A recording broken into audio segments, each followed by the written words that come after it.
Hi guys. I just wanted to first and foremost thank everyone for the support that I've gotten from my negative pregnancy test video.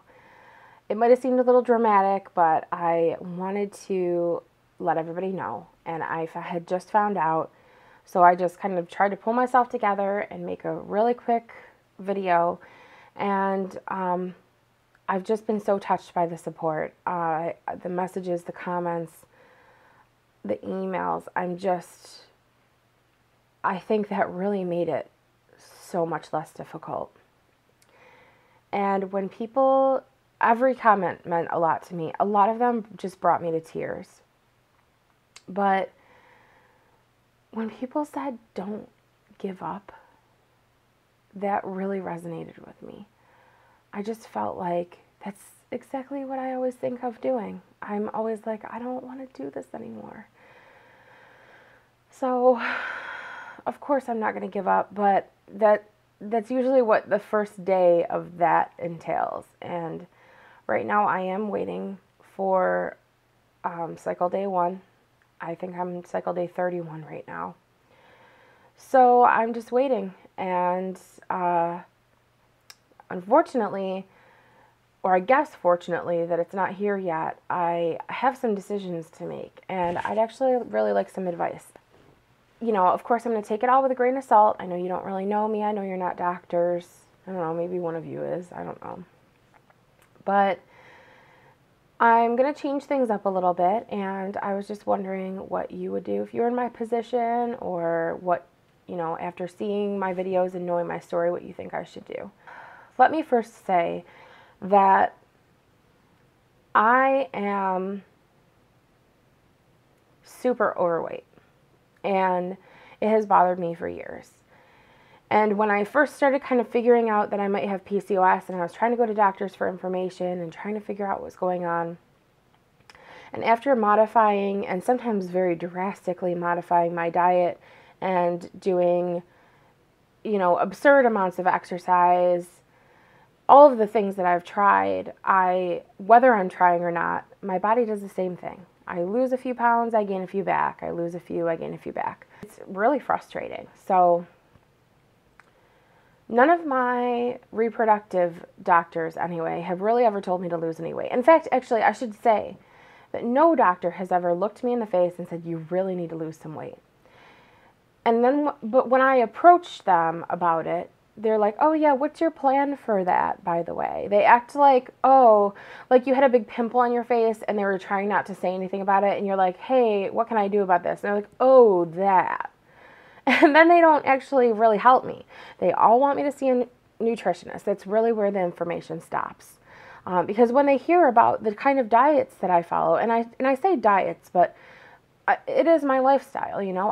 I just cut out certain food groups. I don't eat perfect all the time, but like 2 meals a week usually are not ideal.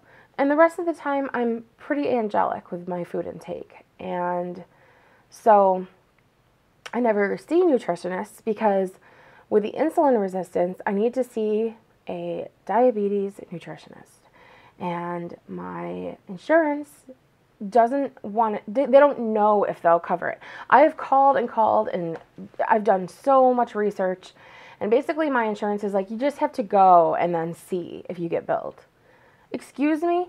So because I don't have diabetes, but I have insulin resistance, I need to see the nutritionist. But because I haven't been diagnosed with diabetes, they might be like, "Oh, here's a bill for $500. Sorry about that." I did film a 2-week weight rant, a second one, that I never posted. I just didn't. After I recorded it, I was like, it just felt good to talk about it. But in that, I discussed that I had found subfertile frugalistas, like PCOS diet, which is called the low amylose diet. And if you're not familiar with it, it's basically the Atkins diet. It's very similar to the concept of the Atkins diet, in the sense that it is like no like sugars or carbs. I'm going to give this a try. I'm already grossed out. It's only day one and I'm already grossed out. But I'm going to do this because I know it's a controversial thing for me to start eating meat again. And I am about 50-50. I'm about 50% ethical, vegetarian. My husband and I are animal lovers. We have like 16 pets. You know, the suffering is really hard to block out of our minds. And that's something that really bothers us. And the other 50% is that I just don't like most meat. I'm just grossed out by it. Like I've never liked steak. I've tried it like twice, and both times it was just, I just hated it. If I find like a bloody or like a chewy piece in my chicken, I'm done. So I don't really like it anyway, but I'm gonna try it. And if you don't support that and if you don't like that, I'm sorry. You can say what you want, but this is my life, and if this is the one thing that might be standing between me and having a family, I'm going to try it. And I wouldn't do it forever, of course. If I were to have a baby, I would go right back to what I was doing before.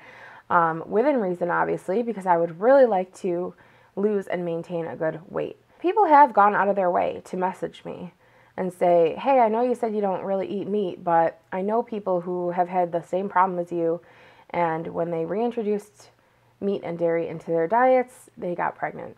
Because it is just a comment on the internet from a stranger, but it's really, and a lot of people would take it no differently than, oh, I know somebody who had your problem and they just needed to relax, or they just needed to stop trying, or they just needed to blah, blah, blah.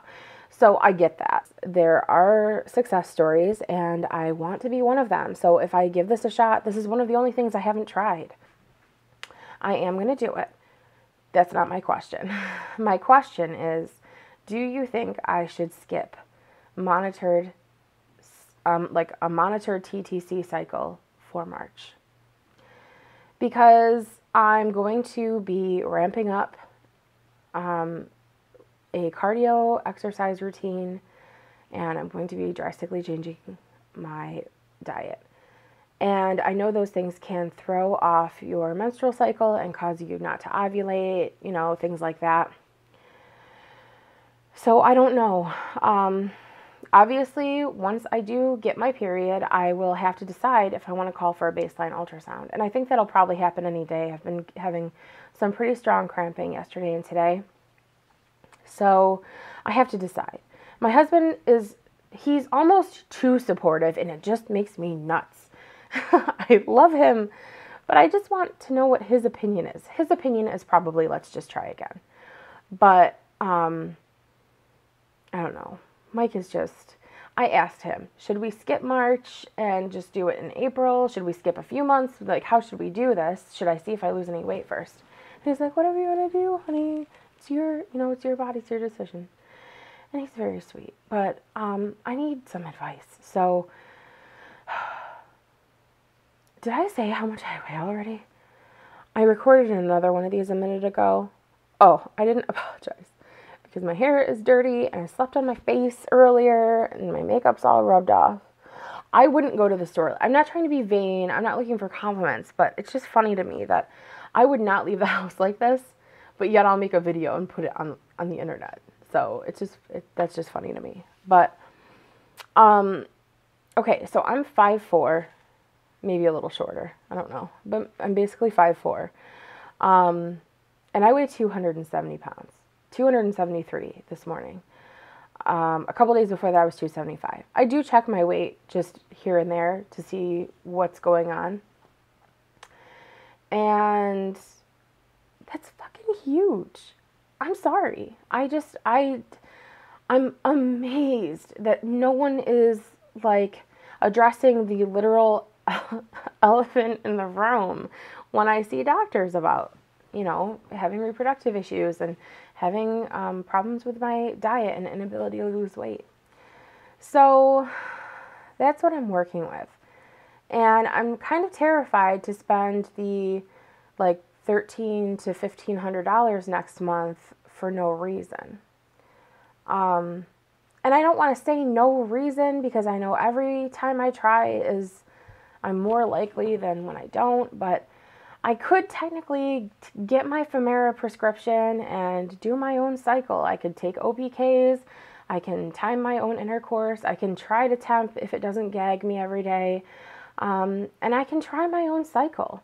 You know, I probably wouldn't actually purchase like Avidrel or anything to trigger ovulation. I would just see if it happens. I do have more progesterone pills upstairs that I only use like half the bottle this cycle, so I don't know, that I could do that. Or I could do a monitored cycle. I don't know. I just feel like I'm not sure what to do. We are feeling very aggressive about this. I really, really, really just want to be successful, and I want to do whatever I can to be successful. And, you know, I might come on here and seem really frantic or make it seem urgent when I'm talking about it, but that's because, you know, I feel like you guys are the ones who understand. You're the ones who know and you get it. You've been there. I don't let this consume me. Like, I don't do baby buys. I don't, you know, I don't judge people for doing it, but preconception baby buys to me is like, I can't even go there. My mind is like, I can't. I don't do any of that stuff. I don't look up information on diapering or like cloth diapering products or any of the stuff that I'm gonna want to do. I don't do like any of that because I don't want to feel obsessed. And that's just what it would do to me. Again, I'm not judging what other people do, but I have people kind of try and gently say to me, like, you need to just relax. And after I try not to punch them in the face, I realize that I couldn't be more relaxed. I've never in my life been more relaxed. I work at home. I do a job that I love. If I don't feel like working and I want to take a nap, I can do it. If I take the day off to go hang out with my sister and my niece, I can do it. I am at such peace with myself right now in my life. My marriage has never been stronger. I can't get more relaxed than I am right now. And my last cycle was so wonderful compared to the other ones that I told you I wouldn't mind doing it again. I don't love that I have to, but I guess what I want to get across to you is that I feel very confident. I feel good where I am. I just feel like I really do need to lose weight because it would only help me and it would only make me feel more comfortable with what we're doing. And I don't know if I should dedicate the next month or I don't know, maybe more than 1 month to that, or if I should just say I'm just going to keep barreling along, and alongside, you know, with the extra things that I'm going to be doing, I'm also going to be changing my diet. I don't know. So I guess I've asked the same question like 6 times, and if you've made it this far into the video, thank you, because I just realized that I went way too far with this, but that's pretty much it. I also feel that I should say, not that this should have any pull in any direction one way or another. I don't feel it should. But in that long rant that I did the other day that I didn't post, I mentioned that the whole time I was doing that cycle, I kept thinking to myself, it's a good thing this is so great because, you know, next cycle, I kept feeling like it's a good thing this is so great because next time I'll know how it's going to go and next time is the one. Like, I kept having this weird feeling like that was a dress rehearsal for the next time and the next time was going to be it, you know? No reason at all for that. That's just something that would, it's like I would think that and I'd be like, why am I thinking like that? Why am I, you know, I don't know, a thought would hit me. It's almost like something that I can't put into words. I just had this feeling like, oh, so now I know how this is going to be, like the acupuncture. Like, now I know how this is going to be for next time when it's the real deal. That's the weird little thing, the little weird nagging feeling of like, you can't skip March. That was going to be it. So, I noticed I say so way too much. Do you know how many times I edit the word so out of a video before I post it? It's my transition word. So, I'm going to leave that one in just for you guys. That's it. If you are on the low amylose diet, or if you are interested in it, I will put as many links below that are helpful to you in any way as possible. But I also made this cute little chart, so if you think that you might want to try it, I made a chart so that you can track like your 3 servings of vegetables, fruit, and if you exercised. And then I made spaces to write what I ate, and so that would help with grocery shopping purposes for ingredients, and I thought it would also be good to be able to look back if I've been feeling really good or really bad to see what my intake's been like. So if you want one of those, just let me know. But that's pretty much it, guys. I'm looking for as much advice as possible, and thank you so much for all of your support. I love you guys. Thank you so much. I will talk to you very soon.